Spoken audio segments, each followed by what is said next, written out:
بسم الله الرحمن الرحيم الحمد لله رب العالمين والصلاة والسلام على أشرف الأنبياء والمرسلين وعلى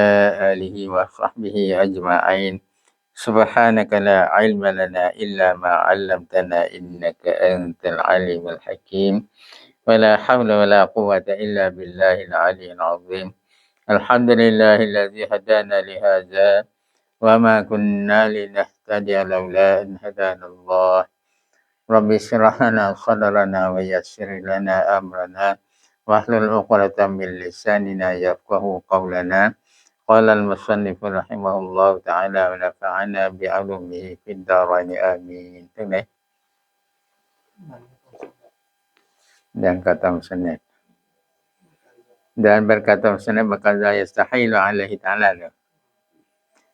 Bismillahirrahmanirrahim dan berkata musannif.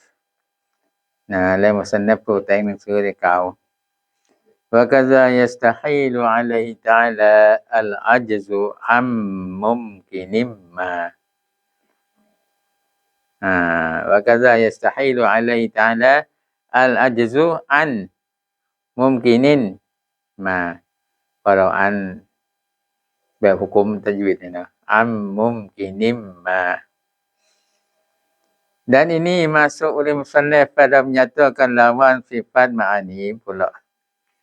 Niที่musannif kata wa kaza yastahil alaihi ta'ala. Masuk oleh musannif ได้ข่าวไป pada menyatakan ในการอธิบายในการชี้แจง lawan sifat ma'ani pula. Lawanของ sifat ma'ani แล้ว yaitu lawan sifat ma'ani lawan kudrat. Nah, ke lawan kan kudrat.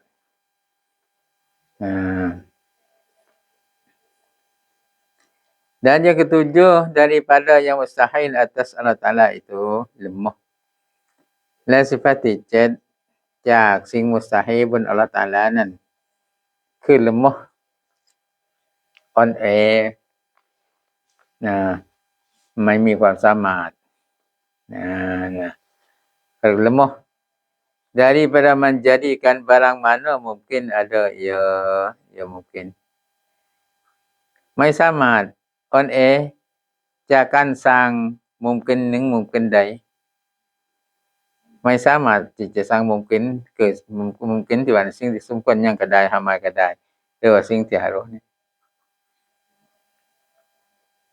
พระตะอาลาไม่สามารถที่สร้างสิ่งหนึ่งสิ่งใดไม่ว่าจะเป็นมุมกินไหนอันนี้ก็เรียกว่าlemah อ่อนแอmelawan ของkudrat คือทรงอำนาจสามารถอิทธิฤทธิ์ของคนแปลเลยlawan ของสามารถนี่คือ lemah ไม่สามารถ maka masuk dalam kata barang mana mungkin ada ia itu และเข้าไปในคำพูดมุสลิมว่า barang mana mungkin ada ia mungkin เข้าไปในคำของมุสลิมที่ว่าสิ่งไหน mungkin หนึ่ง mungkin ใด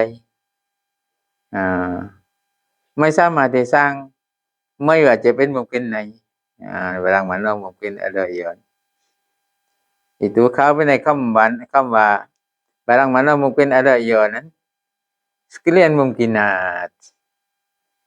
ทั้งหมดสิ่ง mungkin ในเมื่อไม่สามารถสร้างสักสิ่งก็ถือว่าสร้างไม่สามารถหมดsama ada ia daripada sekalian perbuatan hamba ไม่ว่าจะยังและ mungkin นั้นจากทั้งหมดการกระทำของhamba การกระทำของมนุษย์yang menyertai akan dia oleh kudrat mereka itu tiprom akan dia akan perbuatan hamba พร้อมกับการกระทำของมนุษย์นั้นโดยkudrat mereka itu kudrat ของพวกมนุษย์yang baru kudrat baru kudrat ของมนุษย์ที่เป็น baru atau daripada segala sebab yang beradat หรือว่าจากทั้งหมด sebab yang beradat ในยกตัวอย่าง seperti lemah daripada menjadikan hangus เช่นว่าไม่สามารถจากการสร้างความร้อนไม่สามารถสร้างการลุกไหม้ yang disebabkan oleh api tidak sebab ด้วยไฟ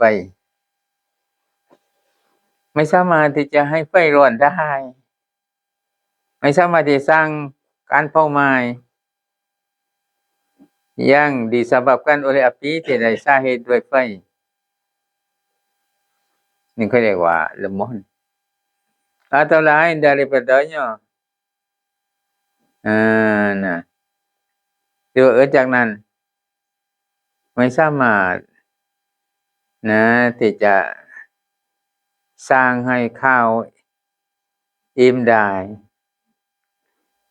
ไม่สามารถที่สร้างให้เบ็ดคมได้ทำให้ขาดเพิ่นละมั้งdaripada segala perkara yang disertakan dengan sebab yang beradat จากทั้งหมดสิ่งประการที่ได้พร้อมด้วยsebab yang beradat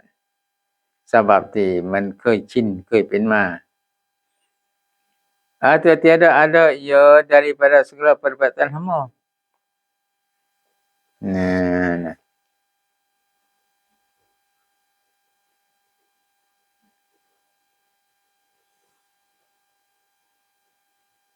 itu lemah nah จากการสร้างกันซึ่งเป็นสิ่งที่อะไรล่ะ tiada ada ia ไม่มีอะไรสิ่งนั้น daripada segala perbuatan hamba จากทั้งหมดการกระทำของบ่าวของมนุษย์nah dan tiada daripada yang disertakan dengan sebab yang beradat และไม่จากสิ่งที่ได้พร้อมด้วย sebab yang beradat นั่นแหละ seperti menjadikan langit เช่นสร้างฟ้าไม่สามารถสร้างได้ dan bumi แผ่นดินไม่สามารถสร้างได้ก็เรียกว่า lemah dan syurga สวรรค์ไม่สามารถสร้างสวรรค์ได้ก็เรียก lemah dan neraka และนรกไม่สามารถสร้างนรกได้เรียก lemah dan arash และ arash บัลลังก์ไม่สามารถสร้าง arash ได้ก็เรียก lemah dan kursi ที่นั่งเสวยราชย์ไม่สามารถสร้างได้ก็เรียก lemah dan mengadakan apa alam ini แล้วก็สร้างหรือว่าทำให้ยังเสมือนกับอาลัมนี้ไม่สามารถทำได้ atau mengadakan yang terlebih elok daripada alam ini หรือว่าสร้างกันสิ่งที่ยิ่งที่สวยงามกว่าอาลัมนี้ไม่สามารถสร้างได้ก็เรียกว่า lemah berlawan antara lemah dan antara kudrat itu คือการตรงกันข้ามระหว่าง lemah กับ kudrat การตรงกันข้ามระหว่างไม่สามารถกับสามารถsetengah daripada lawan bid namanya ครึ่งนึงจากlawan bid เขาเรียก pada ahli sunnah ใน ahli sunnah ที่ว่าเป็นบิดเป็นสิ่งสองสิ่งที่ว่ามันขัดแย้งกันสามารถกับไม่สามารถแล้วก็มันขัดแย้งสุดๆการขัดแย้ง kerana bahwa lemah itu เพราะว่าแต่จริง lemah นั้น pada ahli sunnah ในทัศนะของ ahli sunnah pekerjaan yang wujudi เป็นสิ่งเป็นการงานประเภทหยัง lemah นั่นในทัศนะของ ahli sunnah คือเป็นการงานที่ wujudi เป็นการยังที่ประเภทหยัง yang berlawan dengan kudrat ที่มันlawanกับ kudrat maka kudrat itu pun yang wujudi juga และ kudrat ก็เป็นสิ่งประเภทหยังเหมือนกันแล้ว่าถ้าเราได้เห็นตัวหันให้เราได้เห็นตัวหันเราจะได้เห็น kudrat ก็ kudrat เป็นสิ่ง wujudi สิ่งประเภทหยัง dan antara keduanya itu และระหว่างทั้งสองระหว่าง kudrat กับ lemah นั้น bersalahan มีกันแตกต่างกันมีการขัดแย้งกัน tiada dapat berhimpun นะจะร่วมกันไม่ได้นะ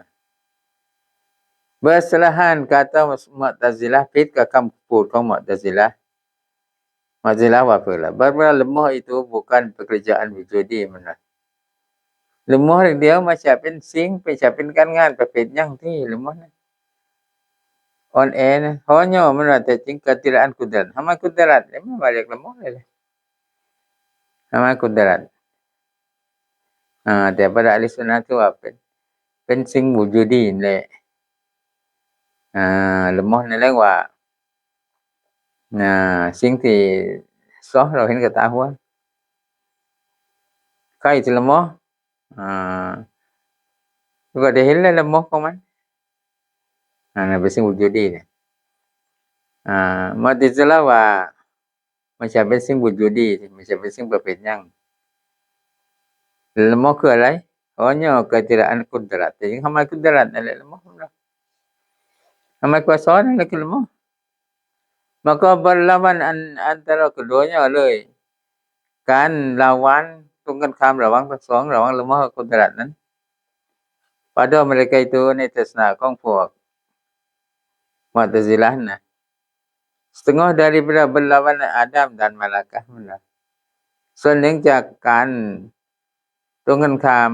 ระหว่างอาดัมระหว่างฮามายกับมาลากะนั่นคือเป็นสิฟัตหนึ่งที่ยังอยู่ที่ Tuhan นั่นคือกุดรัตนะ Syahdan ini suatu keterangan ni ke หนึ่งข้ออธิบายเพิ่มเติม bahwasanya telah terdahulu perkataan แต่จริงได้พูดมาก่อนแล้ว bahwa kekuasa Allah Ta'ala atas menjadikan alam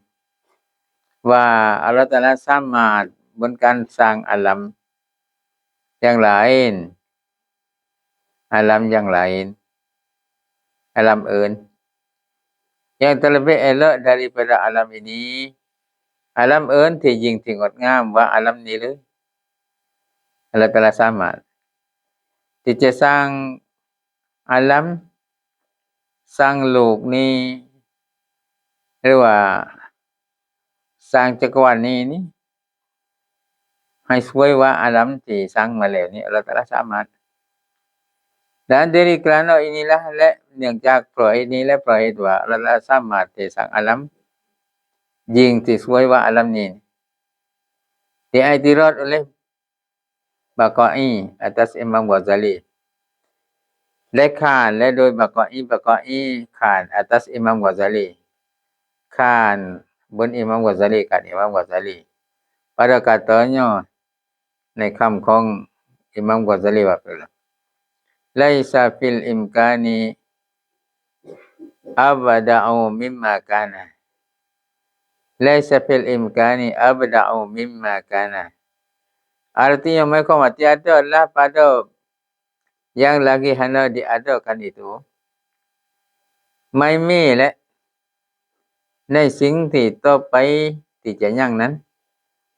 สิ่งต่อไปจะยังสิ่งต่อไปจะสร้างนะเนาะ terlebih elok daripada barang yang telah ada ini ยิ่งที่สวยงามว่าสิ่งที่ยังมาแล้วนี้สิ่งที่ยังต่อไปนั้นมันว่าไม่มีดอกที่จะยิ่งที่งามว่าสิ่งที่ยังมาแล้ว dengan bahawa ada pada perkataannya itu perkataanที่ว่าแต่จริงยังในคำพูดนั้นnisbah lemah kepada Allah Ta'ala คือไปเทียบความอ่อนแอกับอัลเลาะห์ตะอาลาคือว่าอัลเลาะห์ตะอาลาไม่สามารถนั่นน่ะdaripada berbuat yang terlebih elok คือว่าอัลเลาะห์ตะอาลาlemah อ่อนแอจากการทำสิ่งที่ยิ่งที่งาม daripada alam yang sudah ada ini สิ่งที่งามว่าโลกที่ยังมาแล้วนี้ tetapi dijawab daripada i'tirad Baqai itu แต่ว่าได้ตอบจากการขานของ Baqai นั้น kan apalah dengan bahawa muradnya ituด้วยว่าเป้าหมายที่ว่าไม่มีนะอาลัมที่จะยังที่สร้างต่อไปนี้ที่จริงที่สวยว่าอาลัมที่สร้างแล้วเนาะคือมันว่าเป้าหมายนั้นbahwasanya tidak mungkin bahwa didapatkan yang lebih elok daripada alam ini แต่จริง tiada mungkin เป็นไปไม่ได้ bahwa didapatkan yang lebih elok daripada alam ini ว่าจะได้สิ่งที่ยิ่งที่สวยว่าอาลัมนี้ kerana ketiadaan takluk kudrat Allah เพราะว่า Allah kudrat ของ Allah ไม่ได้ตักลุก dan iradatnya oleh iradat ของ Allah ไม่ได้ตักลุก dengan mengadakan yang lebih elok itu ด้วยการสร้างสิ่งที่ยิ่งที่สวยในเมื่อไม่ตักลุกที่จะสร้างก็ทำให้ dan jikalau dikehendak Allah Taala dan jikalau dikehendak Allah Taala ถ้าหากว่า Allah Taala ประสงค์ที่จะสร้างNasihat mengada ya nenek Allah Ta'ala kasang yang terlebih elok daripadanya สิ่งที่ยิ่งที่สวยกว่านั้นเลยสวยกว่าสิ่งที่สร้างแล้ว kerana Allah Ta'ala ya itu amat kuasa เพราะ Allah Ta'ala ยิ่งที่kuasa ยิ่งที่อำนาจยิ่งที่สามารถ maka tiada pada kalam Imam Ghazali itu barang yang menghendaki nisbah lemah kepada Allah Ta'ala เลยไม่มีในคำของ Ghazali Imam Ghazali นั้นสิ่งที่จะมันมุงประสงค์